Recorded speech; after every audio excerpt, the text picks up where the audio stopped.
Welcome to ABA on Tap, where our goal is to find the best recipe to brew the smoothest, coldest, and best tasting ABA around. I'm Dan Lowry with Mike Rubio, and join us on our journey as we look back into the ingredients to form the best concoction of ABA on tap.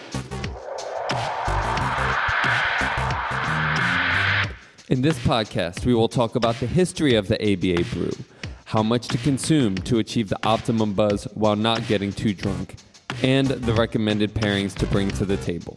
So without further ado, sit back, relax, and always analyze responsibly. All right, and welcome back to yet another installment of ABA on Tap. I am your ever grateful co-host, Mike Rubio, along with Mr. Daniel Lowry. Mr. Dan, how you doing? I'm doing great. How you doing, Mike? Doing good. We've been out of the lab for a little while, out of the reptile studio, and back with a banger, with a really good guest. We got Nicole Square today.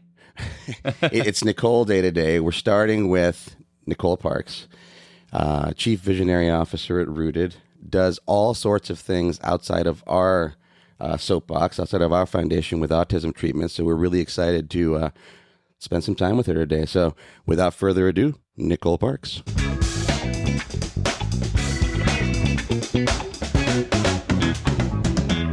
Nicole, good afternoon, and thank you so much for your time. How are you doing today? I'm great.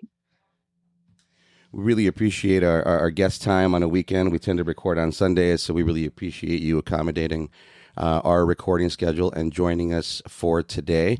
We love to kick right in with the origin story, and given our conversation prior to recording, we're in for quite an origin story here. And I think it's exciting for our listeners out there who are likely primarily in autism treatment to start considering how somebody else started and what else they're doing outside of that realm. So without further ado, tell us a little bit about how you got started, I guess a little bit about what you're doing currently, and then take us back to how it all got started and brought you to the current.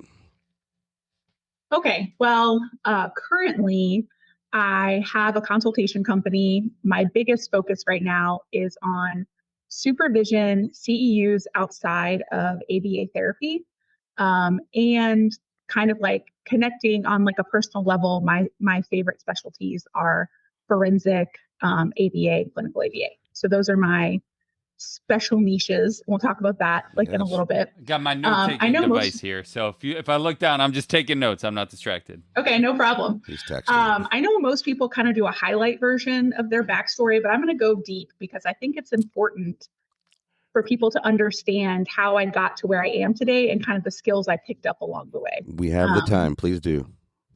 Okay. So to start off, when I went off to college, my plan since middle school was I was going to be an international business attorney.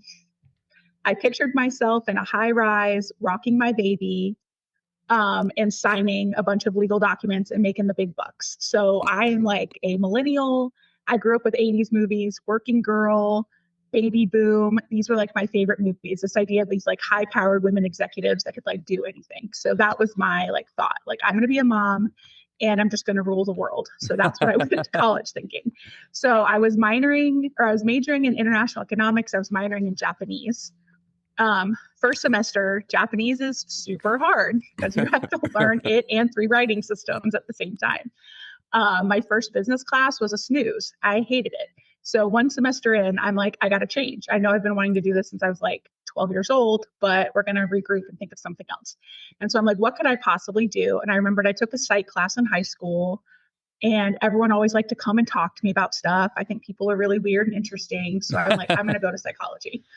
And my mom immediately, who was like the most supportive mother ever, this is the first time she ever gave me crap in my life. And she says, if you switch to a psychology major, you're going to be working in a restaurant or a clothing store for the rest of your life. So she just saw me like completely sinking like every dream I had. Sounds about right. Into nothing.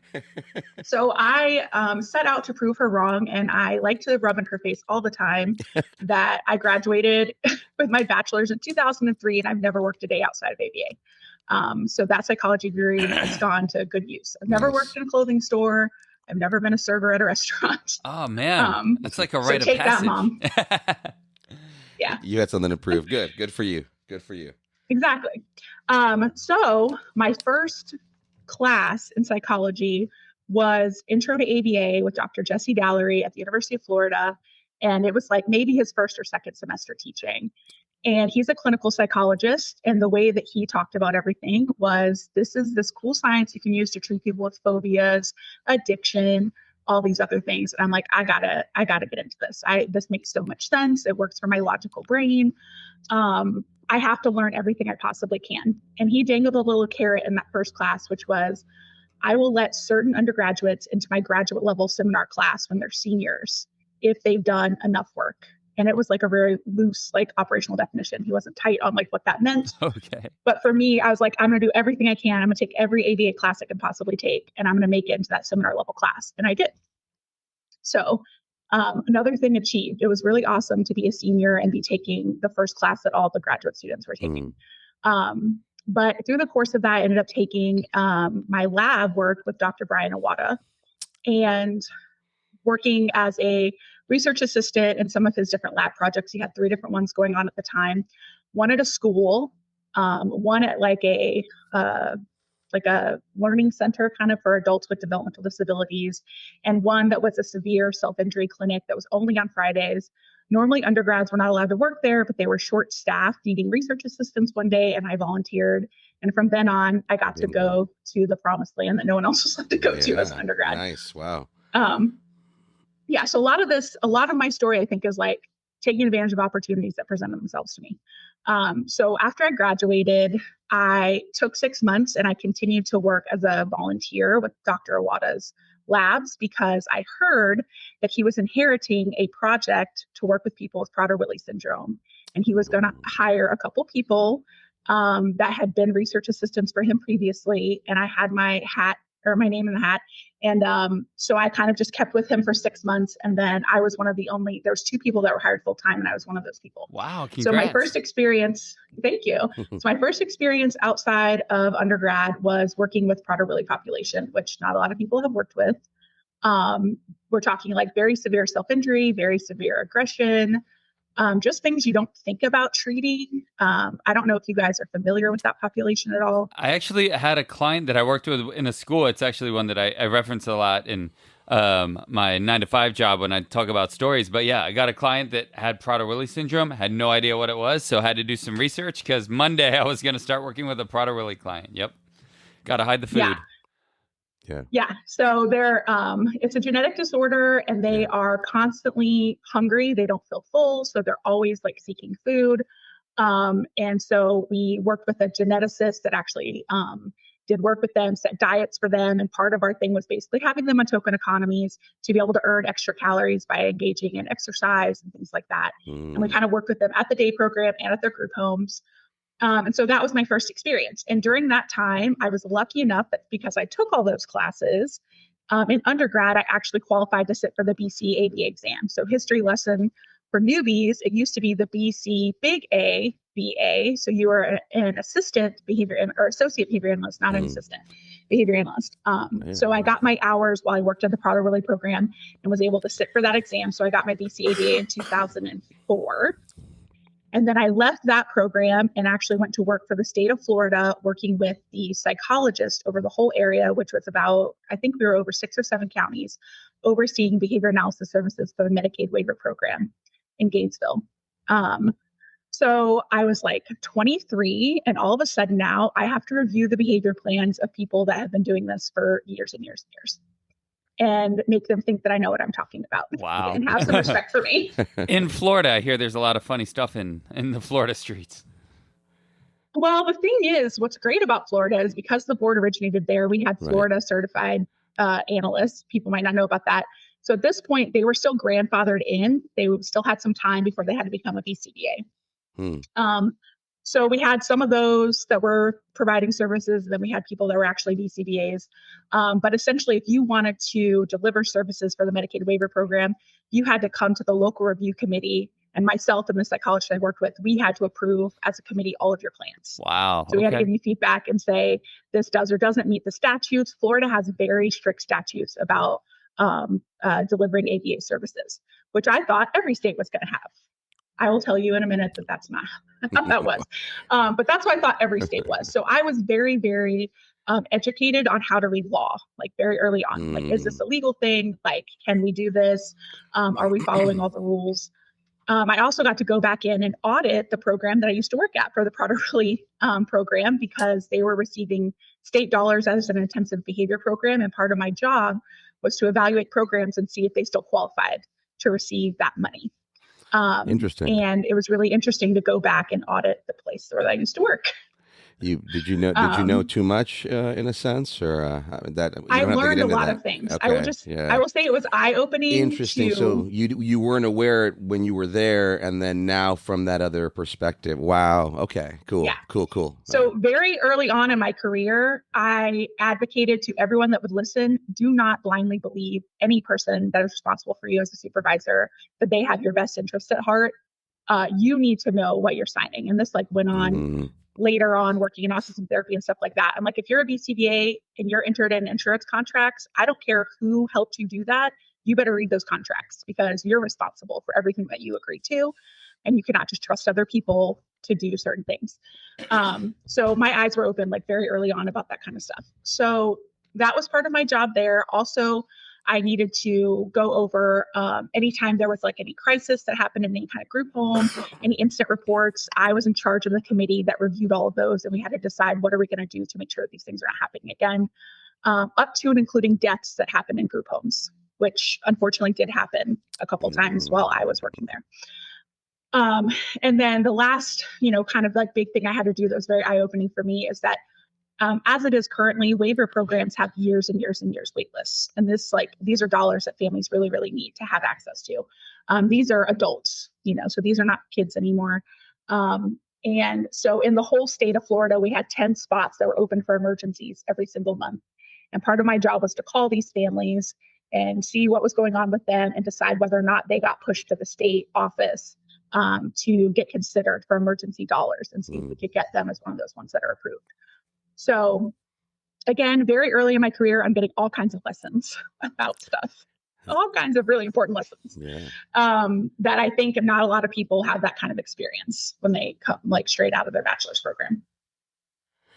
That is true. I think that's just the administrative piece. I think, for me, I shy away from it because it takes my focus away from what I really want to do, which is be with the clients and doing the direct work. So I do think what you're pitching is something very unique, and that it's been eye-opening for me to be a new business owner yet again in the current climate, and have to strike that balance of, at least for me, knowing just enough of the parameters around everything I'm doing so that I understand it well, but also staying away from it enough that, excuse me, at least for me, it doesn't detract from my focus. So I know you're probably going to get into that, how you've struck that balance.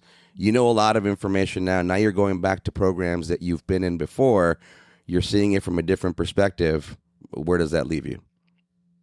Well, I'm, infinitely grateful. And I'm going to carry on the journey here, because the next place I go to work is with adults who are duly diagnosed with either substance abuse issues and developmental disabilities, or developmental disabilities and mental health diagnoses. They're living in supported living environment. It's basically a converted motel that is now individual apartments. And I have one or two clients that are actually on probation. So I have some forensic involvement too. And my job is to work the ABA angle while they're also getting mental health therapy on site. And we have to kind of work together. So I have to learn to navigate with mental health services. What's my job? What's your job? How are we going to kind of make all those things work together? Yeah. So that's my first dabble into mental health and substance abuse. Can you speak to when you say forensic? Are you just saying that in terms of interaction with the law, or that was one of my notes I have here? Yeah. So forensic essentially just means the law is involved in some way, has something to do with the criminal justice system. Okay. And unfortunately, one of the people that was involved with the law, this was, again, I think an eye-opening thing for me, is that he was in a group home and engaged in some sexual activity with another consumer at that group home who actually was an adult, but their parents had custody over them. So they were not actually legally able to consent to sexual activity. So that person was then on a sex offender registry. Yikes. So again, learning things like, okay, these are things that happen. So like every person I've ever met since then, I'm like, you need to know, like, just because they're an adult doesn't mean that they have the legal ability to consent to certain things. We're going to have to be talking about, adult things with adult people. And I think that's something that isn't thought about a lot when you're working with kids only. Right. Yep. And that's a parameter of conservatorship, I guess. I would have never thought of that. And how do you know that until you know that? And then you're like, let me tell you about this because you may not encounter. And a lot of parents don't know that if they don't seek that, as soon as their child becomes 18, they have no legal rights over them anymore. Right. And so if you're not prepared for that and they're not in the right headspace to be consenting to everything, and you're not prepared for that, a lot of hairy things can happen at 18. Which is an interesting question for somebody to prospectively ask. Are you conserved? That's like a interesting question when you're interacting with somebody, right? But that person would theoretically need to know that answer. Because if they are conserved, they can't give consent. So now it's a whole different ball game, right? Exactly. That's very interesting in terms of that interaction, right? So that's fascinating. I'm not even sure where to go with that. You've left us a lot to unpack from starting with Prader-Willi. But I'm going to start with you mentioned developmentally disabled individuals with addiction profiles. Mm-hmm. Talk about that a little bit. That's probably not something that people come across often. Tell us a little bit more about that. Yeah, I mean, so I can think of one of them in particular he was an alcoholic. So part of his program was trying to abstain from alcohol because when he was drinking, he made bad decisions. And he was skirting getting involved with the law, and luckily wasn't. So it was like, again, working within that, you're an adult. You are free to make your own choices, but maybe there's some limitations to what you're allowed to do. And it's again, like these fine lines of this is his apartment. Okay, they're in supported living. This is his apartment. He gets money that goes into this program to pay for this apartment. However, the staff at the apartment and this program are ultimately responsible for him. So it's this weird balance of like, how do we let you make your own decisions? How do we try and encourage you to make better decisions? Will you even agree to go to mental health counseling? Like he was one that didn't really like to participate in treatment very much. So he didn't really go to mental health counseling too much. And so sometimes he'd be on a great path.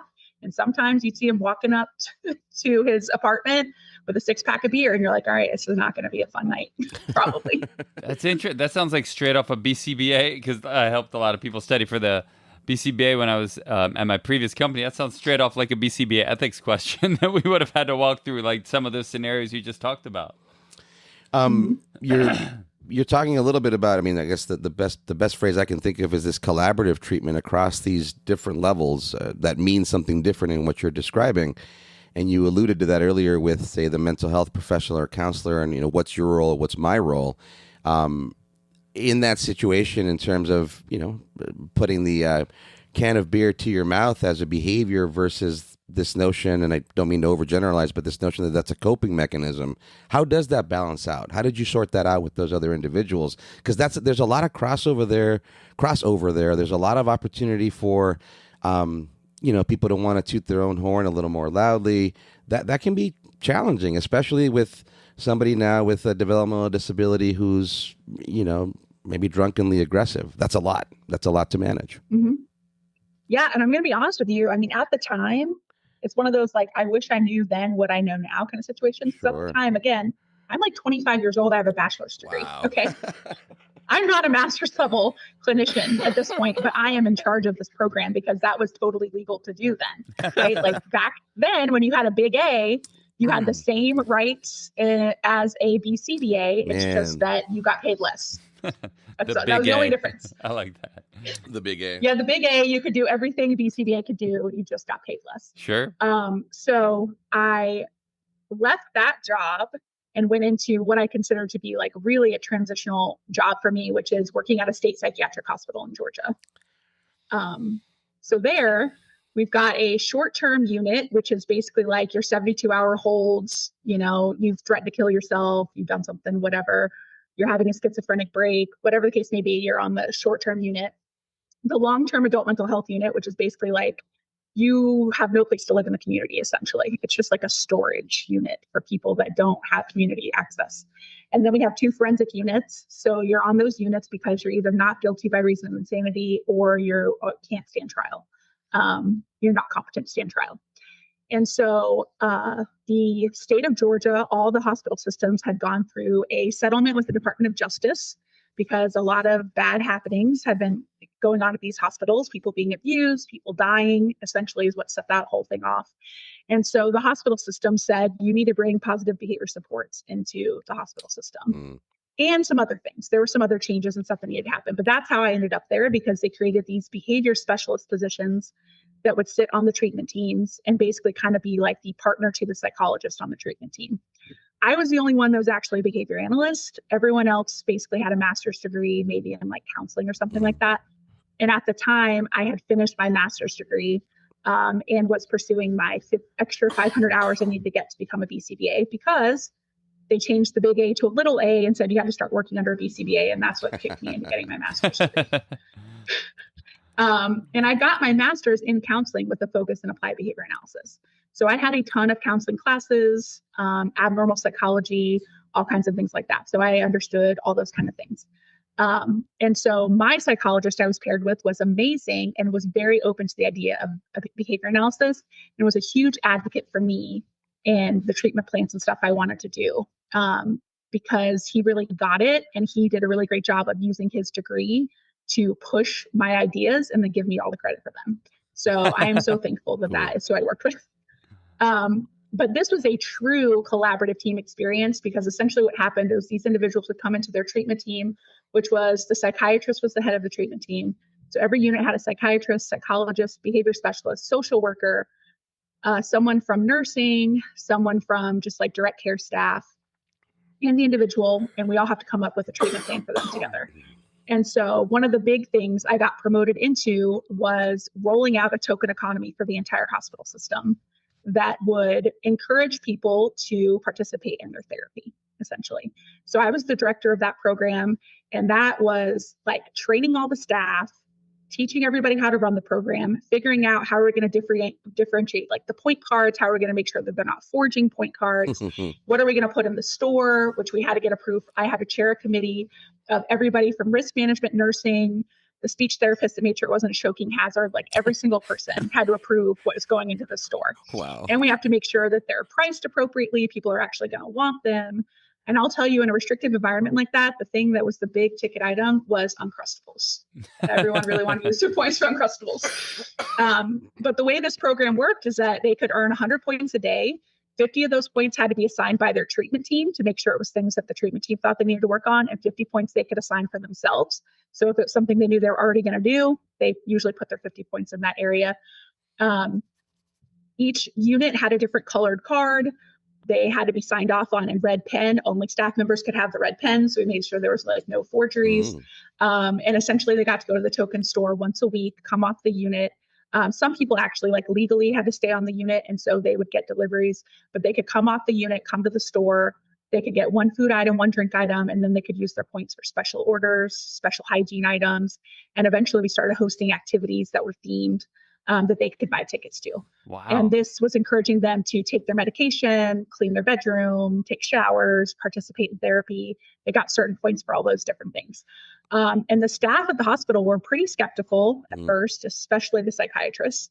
But one of the individuals that had been on the unit for, 15 plus years and never participated in a thing ever. He initially didn't want to know part of this. But he started seeing all these people with these papers walking around, getting stuff. And he eventually decided to participate. And then he actually ended up coming to one of our events, and everyone was just shook because this man had never participated in a thing. Nothing they had ever tried had ever worked on him. And it was really awesome to see how like successful that program was, and how much everybody loved it. But it was like a battle to get that thing going, to be fighting with everyone. Plus, I rolled that thing out at 8 months pregnant, so I was like a mess. Wow. I had I said I had two babies at the same time. I had that baby, and I had my baby. So much to remember during pregnancy. I know pregnancy brain can be a challenge. I don't know personally, but I've heard. Yeah. Plus, it's a 24-hour hospital, so I had to train all the staff. I had to catch people that were on overnight shifts and whatever. So I think we ended up doing like 12 trainings in a week. If you can talk a little bit more about those particular challenges, you must have had to adjust that token economy continually at first, gradually over time. Things that people were missing, things that just didn't make sense. I don't know if anything comes to mind in that experience, the little particularities that you had to manage, or that maybe those aha moments for some people that were resistant at first, that were probably pretty gratifying because you were fighting an uphill battle in many ways here. Yeah. I mean, I think I love token economy so much, and I think people don't understand how complex they are. That's a like great everyone statement. Thinks token economy, they think token board. They think I'm going to turn over star a couple chart. Tokens. I'll even make it worse. They think star chart, and I'm not. It's not that it's not a star chart, but you're right. It's so much more. So yeah, tell us a little bit about that. Yeah. So like token economies are incredibly complex. Like what is the response effort for getting the points? How many points are available? What can you like trade in for those points? And then when you're talking about on a group scale like this, it's like, is it something they're going to want, but they can actually have? And we have a budget. So can we afford to put these things in there? So many things you have to think about. It's like trying to, get that through everyone. Can they roll over points? How many points can they roll over? Like all these different things. So it's like the restriction on the food, one drink, that was from the psychiatrist because they didn't want them. They're all on specialized diets. And since they're under the care of the psychiatrist as a medical doctor, they're like, I don't want to be responsible for that. So this is the limit we're going to put in it. If they were diabetic, they could only get diet sodas. That was a restriction put on them by the psychiatrist. And of course, we're saying they're going like, we can't tell people what their reinforcers are. Like we need it to be something they actually want. And we had to fight so that like they could get real food and not sugar-free candy and stuff. I mean, like everything was like a balance and a negotiation of like, they have to actually want it. We can't tell people what they like. And it's a restricted environment. So that worked in our benefit a little bit. But also it's like, I mean, you would be surprised sitting at these meetings and being like, how about this soap? Like I have to show you the exact soap. Well, how heavy is it? Well, could they use it as a projectile? Well, could they eat it? Could they just, Can they drop it? Everything. Yes, and yes. So you did these preference assessments, if you will, and then they would go get vetoed and they would get, inked up, and then you'd have to go back to the consumer, so to speak, and reassess, or how did that look? Yeah. So basically, we'd have to go back and kind of figure out what ended up making it a lot easier was that we could take special requests. And once we figured out what the point value could be versus the dollar amount of something would cost, and people, some of them were okay with saving and having that delayed reinforcement because they like really wanted a hoodie or they really wanted like whatever, not a hoodie with strings, of course, but a hoodie, maybe zip up or whatever. That made it a lot easier because we could be very specific to their preferences. And as long as like the group okayed it, we were good to go. So that helped a lot. But again, restrictive environment. So those Uncrustables were pretty popular. I think there's plenty of people in there. If you ask them how much do you love Uncrustables, they'd be like, not that much. But when they see everyone else eating them and it's better than the food they're getting on the unit, they're like, actually, Uncrustables are pretty banging. I like Uncrustables. So they could only trade in their stuff. You said once a week they could go to the store and trade in their stuff. Did you find that they hit ratio strain pretty quick there? Like they have to, especially in the beginning, they have to do work for 6 days in the foresight that the 7th day it'll pay off. Did you have a lot of people that were just like, screw this, that's ratio strain? Yeah, we had some that were just like, nah, I don't think I really want to participate. And what we would do is if they were doing the stuff anyways, we'd be like, let me sign your card. You came here anyways. So maybe it's not like we didn't need the extra reinforcer to get them to do the activity, but we're like, let me at least show you what you've earned. Okay. And then again, it's just like with tech, right? You have early adopters, you have like the middle people, you have whatever. Our early adopters that were down were coming back to the unit and be like, guys, that was pretty cool. Like we actually did get food. It was actually really cool. And even just being off the unit for not like therapy, being able to just like sit at the tables and chat with each other and have a soda. It felt like normal, a little piece of normal or whatever. So yeah, they'd go back and tell the tale. And then people are like, well, actually, okay, maybe there's something to this. Maybe I could, That social part, maybe not an aspect of reinforcement that you envisioned at the beginning. Is that fair to say? So the idea that I'm not going to buy into the Uncrustable, but somehow now having that Uncrustable along with two other people raises the reinforcement value. That's kind of a cool happenstance discovery, maybe that maybe you didn't expect. And it's like, wow, look, we didn't expect this, or that gentleman showing up to the event where he had otherwise been withdrawn. That's a really cool collateral effect. Yeah, that's why we ultimately ended up having activities that they had to save points. It was like 500 points to, get that, and they're only getting, 100 points a day, or what, maybe it's 1,000. I don't know. Can't tell you right now. It's been so many years. But we also had like themed food that went along with the event, because we knew food is like going to get them there. So they were down with the themed food. And then that got them, again, coming out, socializing. We realized that social aspect of it was so reinforcing. And so they really looked forward to having these theme parties every month, and the staff really liked it. I think the staff got to see a different version of these individuals. So overall, there's so many gains that we weren't even expecting. That's so awesome. Did you ever run into, our first client that Mike and I had, we had a token system where he would come, he basically went to school with Mike and I for 6 hours a day or whatever. And his biggest reinforcer was his video game. So we had a token economy for him to earn that. But there would be times where he basically hit a point throughout his day where he would not be able to earn enough tokens to get his video games. And a lot of times he would realize it, and then it's like, okay, well, you'd have some smaller reinforcers to try to get him through, but sometimes it was like, nope, there's either going to be a meltdown or he's not going to do anything for the rest of the day because he's realized that the backup reinforcer isn't available to him anymore. So I asked that to you. Did you ever run into issues with any of, I don't know whether it's clients, residents, person served, whatever the individuals were there at your facilities, realizing that at trade-in time, maybe let's say trade-in time was on Sunday, by Wednesday they weren't going to have enough points, so they were just that's so hard to manage. Bought out of the system for that week? There were so many people we were monitoring. I'm sure that probably, it might have happened, not to the extent that it made a huge impact, because we would have heard about that. There's some huge behavioral outburst. But I'm sure that possibly did happen. This reminds me a lot of DROs. Mm-hmm. So I think, again, people think DROs are super simple. They're not, right? If you don't have a reset on a DRO, when someone's out early, it's game on for the rest of the day, right? Because they're just well, I screwed that up. What am I working for? I might as well have at it for the rest of the day. What's my motivation? Be very cognizant of these things. Yep. Yeah. So it's kind of the same thing, and you're going to have misses. There's going to be misses. There's going to be certain people that it wasn't as effective for, or they had that issue like you're talking about. Maybe they realized, oh, I didn't go to therapy or whatever. It was somewhat controlled by the fact that they could allocate 50 of their points. And we encouraged them, we told them, put those 50 points where you already know you're doing something or something very easy for you. So if you're the type of guy that loves to shower every day, put your 50 points in shower. We really wanted them to contact that contingency. Absolutely. So we're encouraging them. This is not a trick. Put them where you think you're going to get them easily. And we have the other 50, and we're going to put those in a place where we think you should be, trying. And we would encourage, again, psychiatrists might be put it in the hardest thing, put those 50 points in the hardest thing that they're never doing. And so I might be or how about we put them in something that they might do? Let's start small. The same way that we would write any other kind of program, right? We're not going to shoot for the moon if baseline is here. Of course. And some psychiatrists were down with that, and some were nope, put the 50 points where I tell you to put them. And you're all right, dude.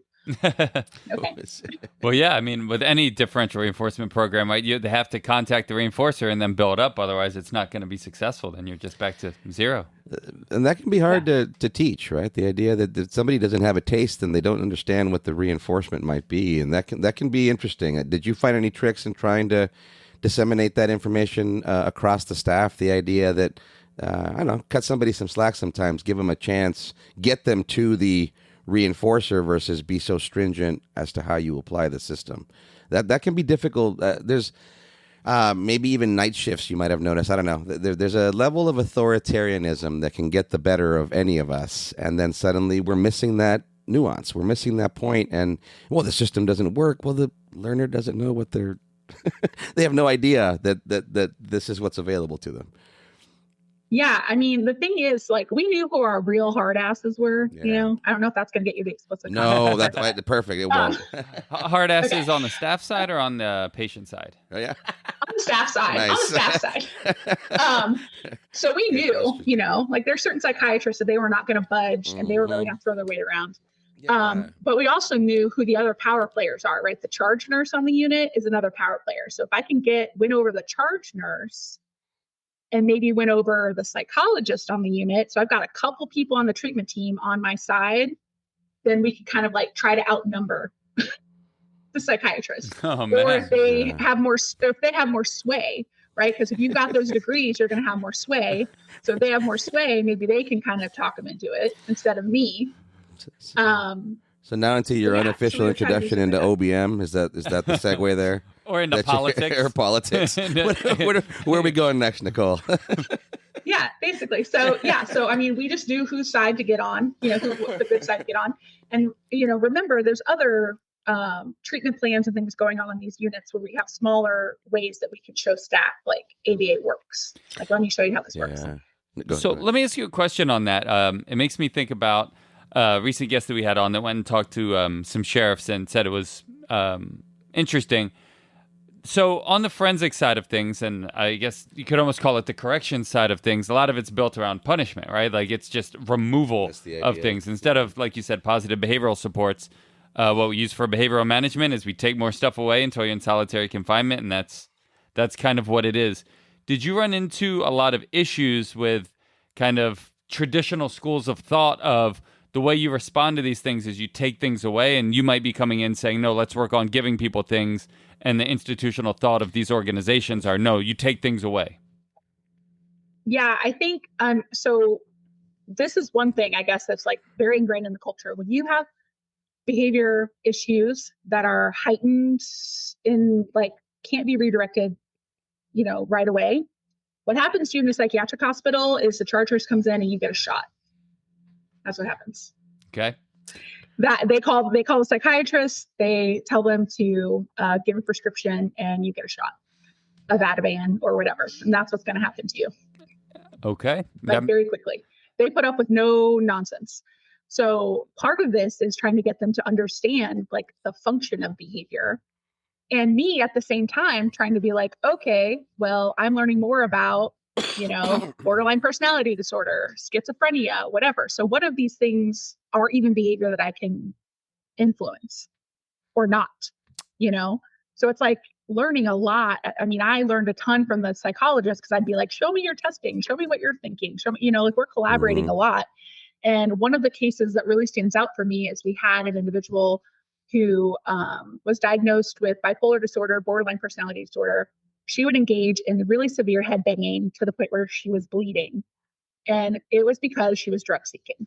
We knew this. I knew this because looking at her history and the psychologist and I working together to look at the ABCs of this behavior, and that ultimately she was not allowed to she didn't have access to other drugs she would have on the street. And so that shot of Ativan or whatever, benzodiazepines are highly addictive. And so she wants that shot. And so we were able to convince the psychiatrist, let us run a behavior plan, put the shot on extinction. We're not doing that anymore. And instead we knew she like very much valued my attention and the attention of the psychologist. And so if she was not engaging in some of these precursor behaviors, she got special time with us on the unit. So we're running these two things at the same time. And she did great. We saw a huge drop. Everything was going really, really well. And then she was having a little bit of a hard time. It had been weeks and months, I think even. She was having a hard time on the unit. Psychiatrist lived like 3 hours away, so he got out of there real early on Fridays. And she's having a hard time on the unit, and the psychologist and I are not immediately available to get over there to see her. And we find out that they called the psychiatrist to get the shot. And boom. I think in California that's called REAST. I could be wrong. So are you familiar with PROACT? Have you heard of PROACT before? Have you CPI? Have you heard of CPI? Yes. It's a competitor to that. I think it's better. You might want to look into it. It's a company I work for. We do crisis management and de-escalation stuff like CPI. But we work with a lot of group homes, a lot of hospitals, stuff like that. And yeah, I think it's called being REAST in California. I'm sorry if I'm butchering that. but basically that forced Interesting. medication thing, saying that somebody has, like a judge or whoever, maybe it's a doctor. I think a judge has to sign off that the person has the authority to do that, basically give medication against somebody's will. And so how effective did you find that was, those Ativan shots or things like that? Did you find that it worked well and quickly, or did you find that it didn't? I mean, yeah, it worked well. It That's worked why it well was in the hard to moment. compete with, right? Because That's we're my- getting immediate relief Right. for the staff. Okay. Because they're like, listen, this is a problem. Negative Everyone there was reinforcement. safety care trained. That was our crisis management intervention. Safety care is And another we've one. done Yeah. we've done those things, and they're not working. And I have a whole unit of people to take care of, and the shot is real quick. So that's my and question then to this you. person is sedated, and I'm good, and we can move on with something else. So it's really hard to ask them to like tolerate higher levels of behavior to give it a chance for behavior interventions to work. So can you speak to that? Because I think in ABA, like, we work a lot of times in home with kids, and we focus so much on the kids' behavior, but it's not really the kids' behavior, it's the parents' behavior that we really need to focus on. And if, let's say, yelling or spanking the kid is working for the parent, then we might have a better strategy. But if it's working for the parent, why are they going to change something that works? So if this Ativan shot's working for your staff, how did you get through and get them to change it? Honestly, what worked the best is we came on the unit and we took the brunt of that behavior. Yeah. And we showed them we're in it with you. We believe in this. So because if you're telling them those directions from off the unit, okay, they don't care what you have to say, right? They're the ones dealing with this. But if you're on the unit and you're actively like trying to mitigate what's going on, and you're like, I'm going to step in, I'm going to get involved. I'm going to try, if I get hit or whatever, then so be it. I'm going to like power through that or whatever. Then they would start, you earn some respect from them. And they're like, okay, so they mean business. They must really believe in this if they're willing to come in here and get hit to do something different. And that kind of like gets them thinking like, all right, maybe we'll give you a little bit of a chance to like work some stuff out, especially if you're willing to come here and manage the situation and I don't have to, then I'm basically getting the same thing in the end anyways. Yeah. So, Especially while pregnant? You did a lot of that while you were pregnant as well? I didn't go on the unit when I got super pregnant, but my psychologist would. He would go on the unit. Good for you. Yeah. That's really fascinating. So did you find that you were able to model then some of those more de-escalating approaches or interactions? Because these people were coming quick with the Ativan. I mean, that's, you're acting up. That can get really authoritarian really quick. What was that like? What kind of resistance did you face? Or did you find it pretty easy that once you were able to roll up your sleeves and say, look, I'm here too, that people followed suit? Yeah. I mean, I think, we got, again, like we had those like early adopters that we have really good relationships with as far as like the staff on the unit. And they were willing to give us a chance because they liked us as people, because we respected them as people. And so we kind of did that pairing relationship with them first, making sure that they trusted us, that if we said we're going to show up, we're going to show up. And that would become interested, and we'd be like, watch how we interact with this person. And then they would go and they tell a friend and they tell a friend, and eventually they start spreading like, oh, these people actually kind of know what they're talking about. So give them a chance. Yeah. So then like the people that were a little less likely to listen to us start listening to the people that they do respect, which might not be us, but we're connected to those people. And that's a whole different, I guess, especially early on with autism treatment, I think that behavior analysts didn't have a very good reputation of being collaborative based maybe in that context.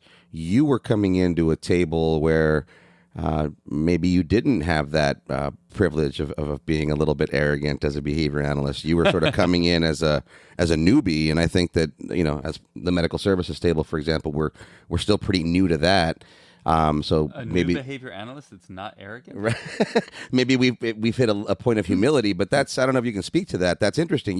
You were always coming in having to make a pitch to be like, hey, let's try this, and probably hitting a lot of resistance. So this idea that you could come in with this stereotypical behavior analytic arrogance, that wasn't something you had there.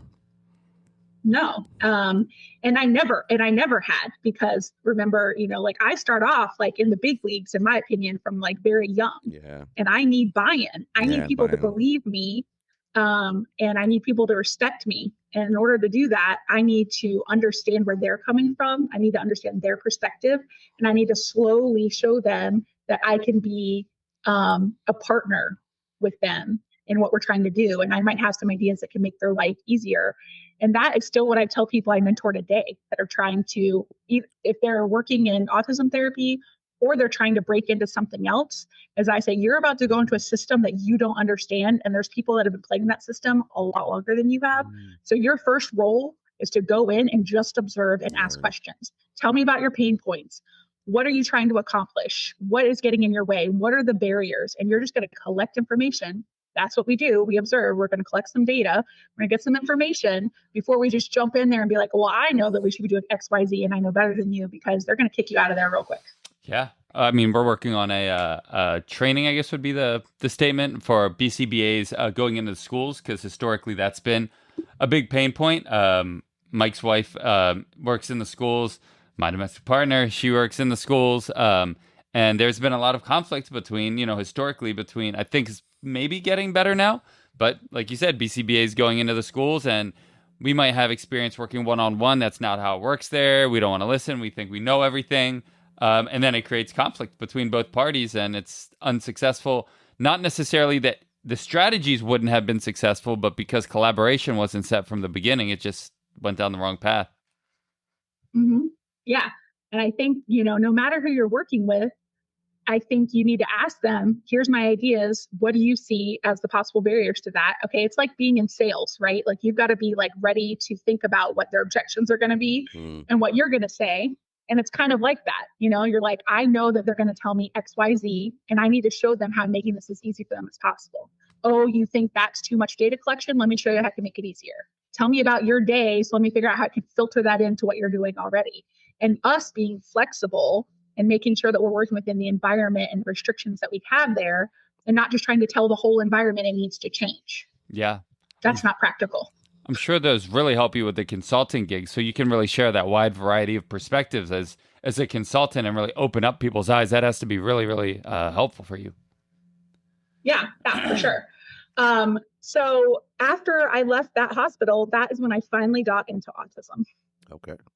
Finally got into autism therapy. I moved to Charlotte, North Carolina. So I've now worked in 3 states. And I did in-home therapy and this is the first time, never in my life as a behavior analyst. At that point, I had been doing this for a long time.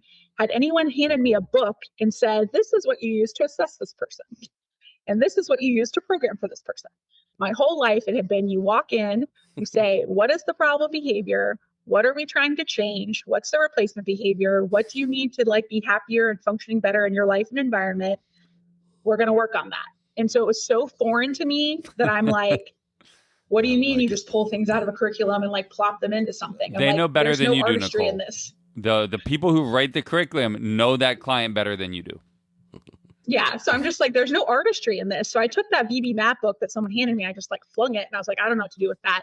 So I'm just going to see what the programs are that are in there. I'm going to do my best to figure out where they're trying to go with this. I'm going to get to know these families and stuff. And I'm just going to do the best that I can in this environment. I know what the verbal operants are. Yeah. Which again, back when I worked for the state, I remember the psychologist I worked with at the time, and he and I are still friends. But I knew what attacked and AMAND and stuff was in that environment. He's like, oh, nobody knows what verbal operants are because you didn't do that then. Nobody knew what verbal operants were. That was very foreign concept. But I was like, oh yeah, I know what those things are. So anyways, fast forward to working in home, and the way that it was kind of set up was, the culture was the behavior analyst is only there when you see them. If you're an RBT, actually, there were no RBTs yet, but you don't call the behavior analyst, right? They're not paid to talk to you outside of session time. You don't call, you don't ask questions. As the parent, unless this is a paid parent training meeting, you don't call the behavior analyst. That's the culture that I was into. And because there was no thought of how many daytime versus afternoon cases, I had majority afternoon cases. So I got to see everyone once every 2 weeks. And I these poor people that have no experience with anything are just on an island for 2 weeks between getting to see me. I'm like, you know what? I don't care if I get paid or not. You're going to call me and you're going to text me because I got to know what's going on with my case. And if you're struggling, I'm not going to leave you out there for 2 weeks. Nice. That's wow. I don't even know where to jump off on this. You said so much. So there's I guess the first thing I'd be curious in knowing your insight on is, what's your impression on why it turned into that? So you came into this autism treatment piece from a whole different realm, and then you described it so concisely. All of a sudden, there's a templated, sort of replicated, not really sure if it's individualized, but we're going to say it is because that's a good buzzword.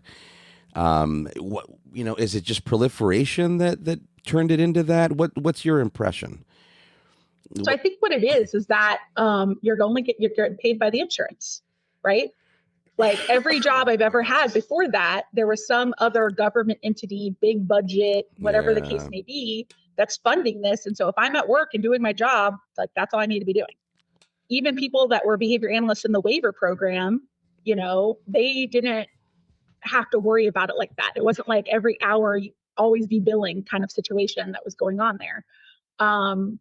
I think the company I worked for at this time too tried to expand very, very quickly. Yeah. And so clients were kind of spread out. And so like one of the clients I got was like 3 hours away in the mountains of North Carolina. And they're like, well, because that person's so far away, do it telehealth one time a month and go out there in person one time a month. And I'm thinking to myself, like, probably what should have happened is you just shouldn't have taken this case if there's nobody that actually lives there to do this. And that's the first time I ever did telehealth. So I was like, okay, we'll figure this out. And this is in like 2012, 2013, something like that. But I'm like, okay, I'll figure it out. I'll do it. And here's the thing. I think this is very important to say. Up to this point in my career, I had never made more than $40,000. That was like I made $40,000. Okay. I think when I left the state of Georgia, I might have made $45,000 because I got promoted to running that whole program. And I was a BCBA then finally. And I took on some additional duties and stuff like that. So I maybe was making 45. And someone told me that, or when they called me about this job, they're like, you're going to be making $70,000 a year. And I was like, whoa. Hey, this is your ever grateful co-host, Mike Rubio. This concludes part 1 of our interview with Nicole Parks. Please return for part 2 and always analyze responsibly. ABA on Tap is recorded live and unfiltered. We're done for today. You don't have to go home, but you can't stay here. See you next time.